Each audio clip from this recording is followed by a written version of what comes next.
స్వామివారి దర్శనార్థమై విచ్చేయు భక్తుల సౌకర్యార్థం ప్రతిరోజు భక్తులకు ప్రసాద వితరణ చేయడానికి ఈరోజు శ్రీయుత కార్యనిర్వహణాధికారి వెంకట్రావు ఐఏఎస్ ప్రత్యేక పూజలు నిర్వహించి కార్యక్రమం ప్రారంభించారు. వారంలో 6 రోజులు పులిహోర ప్రసాదం, ప్రతి శనివారం రోజున లడ్డూ ప్రసాద వితరణ ఉంటుందని తెలిపారు. ఈ రోజు శనివారం సందర్భంగా లడ్డూ ప్రసాదం భక్తులకు వితరణ జరుగుతుందని అన్నారు. ఈ కార్యక్రమంలో ఆలయ కార్యనిర్వహణాధికారి ఎస్ వెంకట్రావు ఐఏఎస్, అనువంశిక ధర్మకర్త మరియు ఆలయ అర్చకులు, అధికారులు మరియు భక్తులు అధిక సంఖ్యలో పాల్గొన్నారు. వారి దయతో వారి యొక్క శుభాశీస్సులతో ఈరోజు భక్తులందరికీ మనం ముందుగా చెప్పుకున్నట్టు ప్రసాద వితరణ ఈ రోజు నుండి స్టార్ట్ అయింది.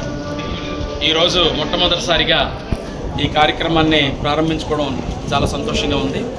దీనివల్ల ఏంటంటే వాళ్ళకి ఒక ఆధ్యాత్మిక భావం, అదేవిధంగా మనం టెంపుల్కి వచ్చిన తర్వాత స్వామివారి యొక్క ప్రసాదం తీసుకోవాలనేటువంటి భావన ప్రతి ఒక్కరిలో ఉంటుంది.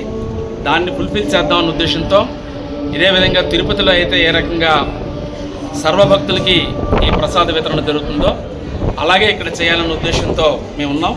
అయితే కొంతవరకు మాకు ఇది ఒక ట్రయల్ రన్ బేసిస్లో 100 కేజీలతో ముందు స్టార్ట్ చేస్తున్నాం.